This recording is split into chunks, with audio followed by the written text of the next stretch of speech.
Welcome to Kickstarter Radio 102.4, and today we're looking at Embryo Machine. Now this is a big tactical mech fighting game that Lipstickpaddy is very pumped for, so Lipstickpaddy, are you there? Please take it away. We interrupt this broadcast by letting you know that in February it is our anniversary on the 11th. So you have a chance to ask us any question you'd like by simply putting a question in the comments of this video, but put in brackets the word question, and we'll make sure it gets answered on our upcoming special day. The last day for entry is the 9th of February, so why not take a chance now and write your question in the comments. Many thanks. Now let's get back to the video.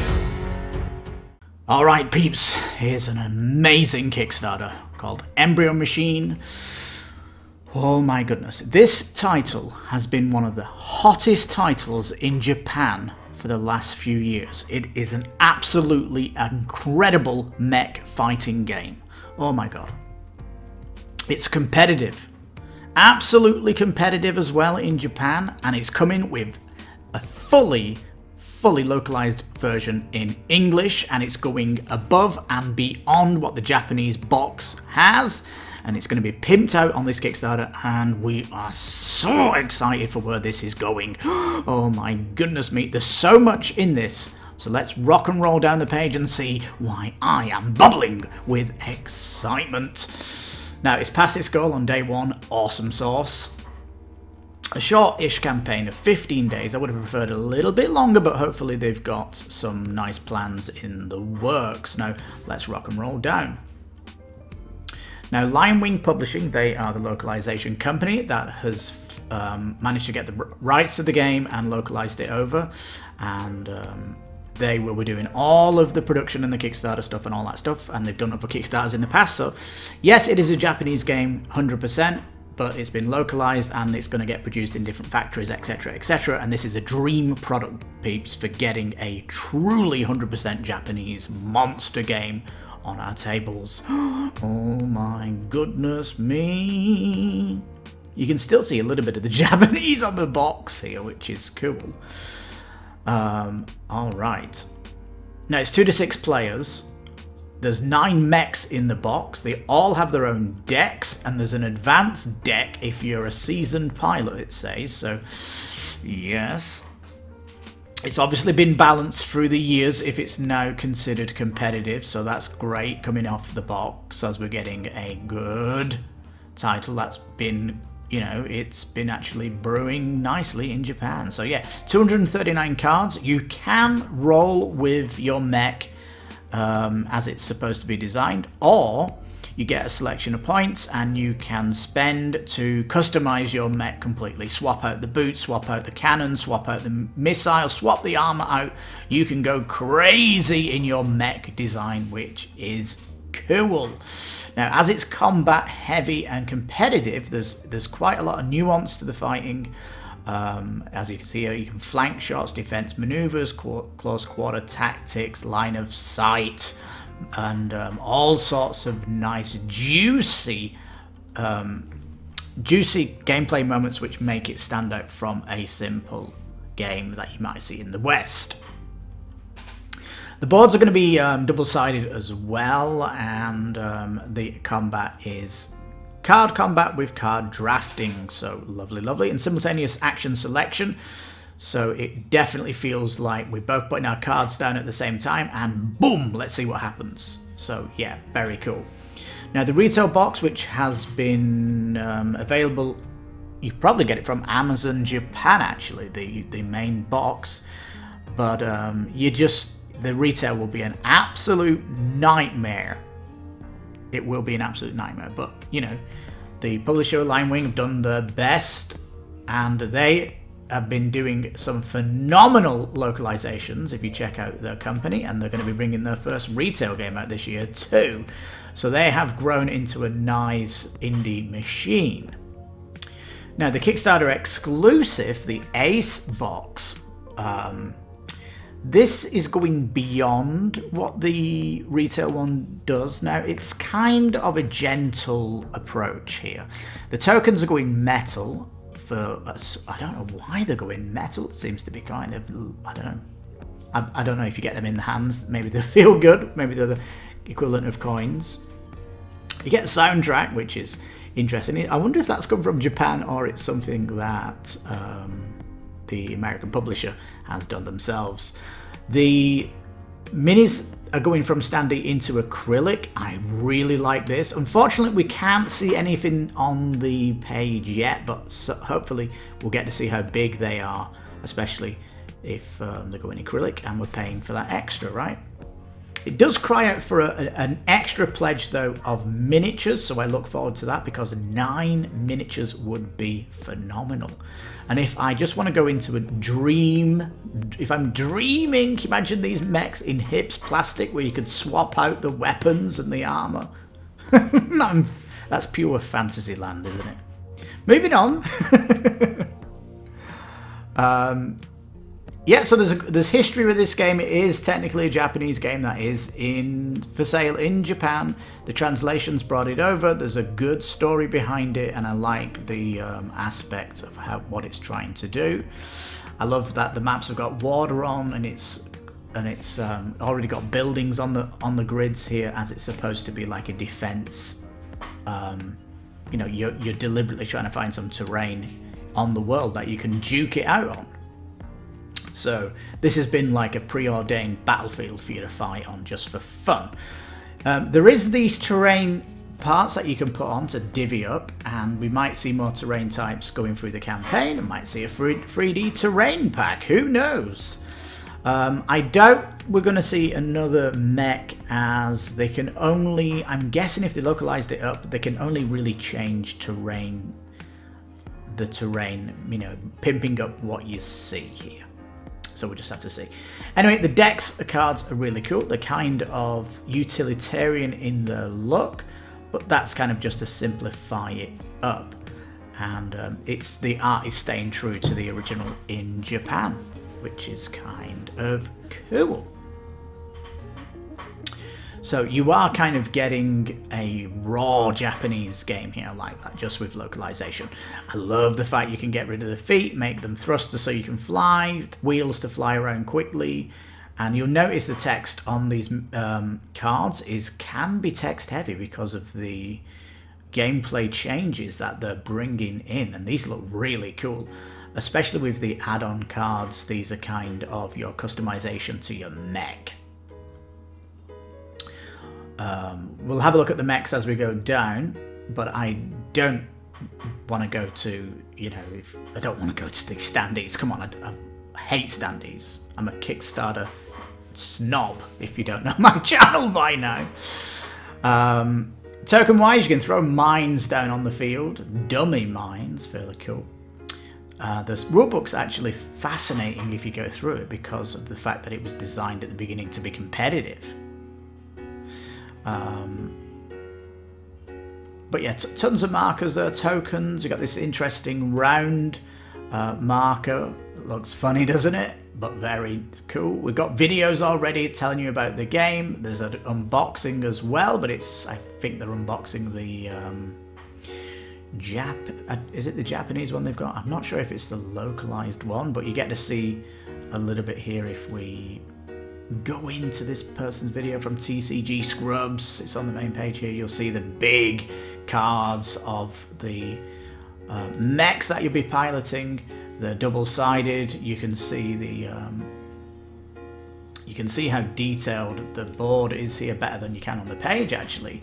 But add-on area for your section, discard here your deck area, destroyed area.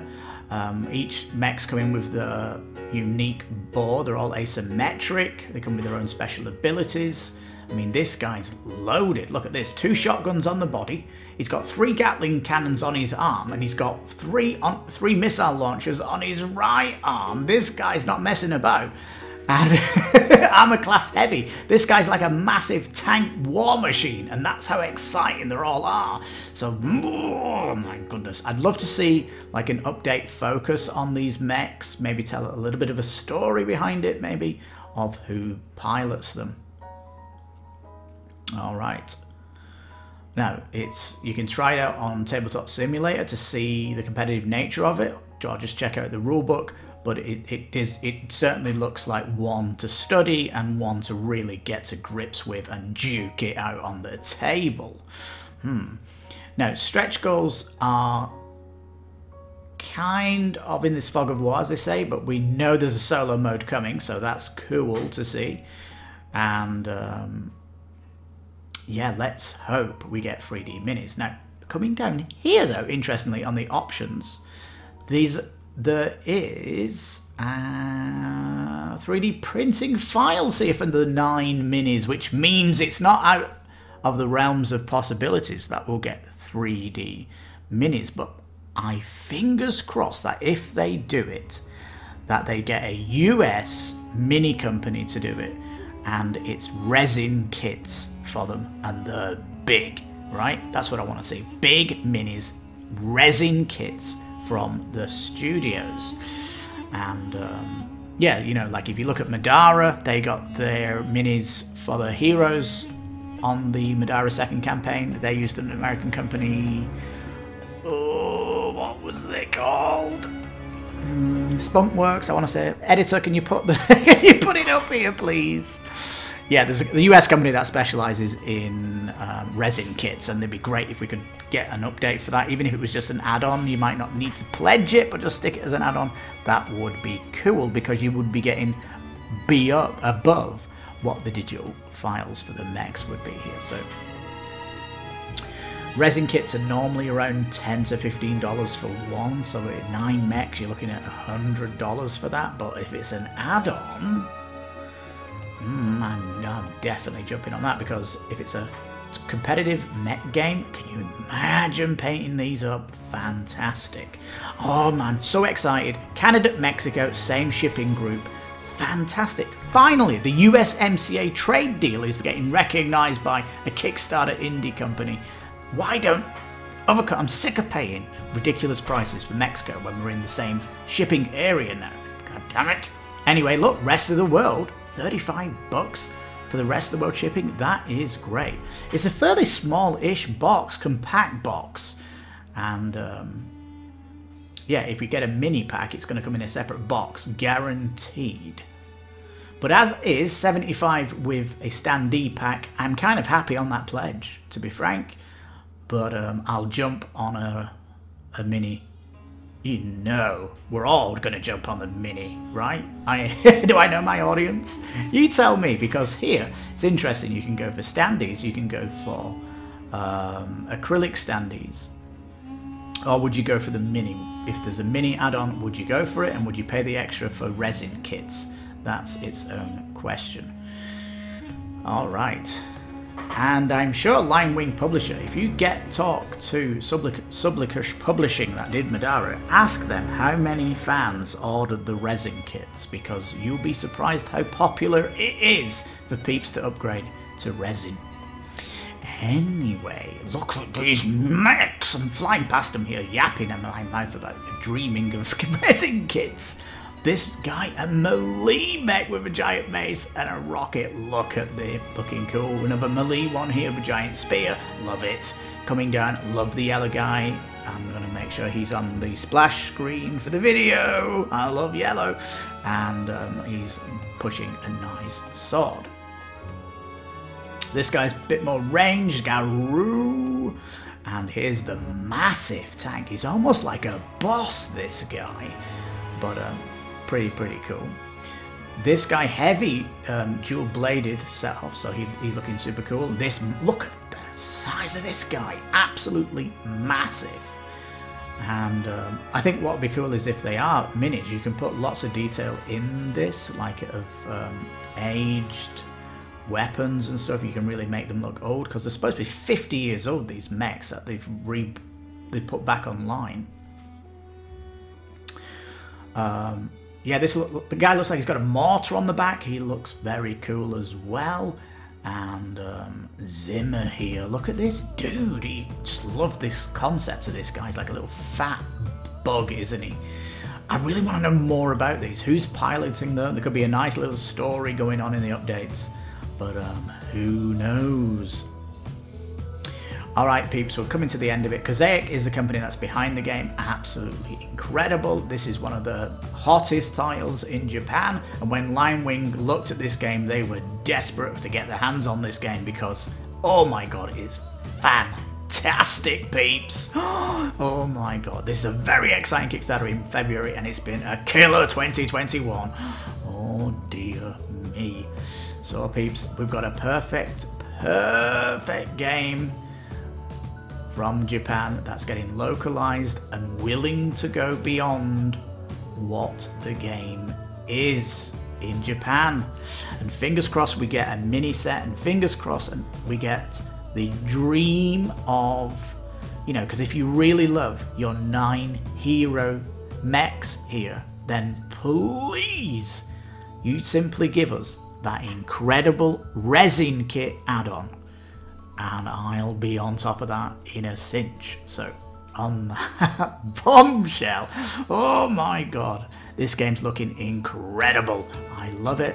I'm all over this. I can't tell you how happy I am. This has finally come to Kickstarter. It's looking great, and props to the publisher for what they've done here. Just keep the updates going, and maybe give us an idea of what the standees look like. We've got an update in here. Let's have a look. Yes, they have been funded, and they've knocked out the next stretch goal, and oh, they've got like a schedule of videos coming out, which is cool. So potentially knock back and keep your eye on the campaign, because it's certainly looking like it's got a lot of things. Looking forward to the playthrough and the Twitch stream, which everyone's going to be asking about the mini pledge in that Thursday video. Just wait and see for that. Anyway, I'll certainly be coming back with my final thoughts on the campaign after, you know, close to 2 days to go, and I'll round up all the updates on what's been happening on the campaign then, and I'll tell you my final thoughts. But at the minute, peeps, I'm all in. It's a must insta-pledge game, and wow, Embryo Machine, do we recommend it? We do. It looks glorious, glorious. I've been Lipstickpaddy, your host. You've been watching Kickstarter Radio 102.4. You take care, stay safe, and bye-bye for now.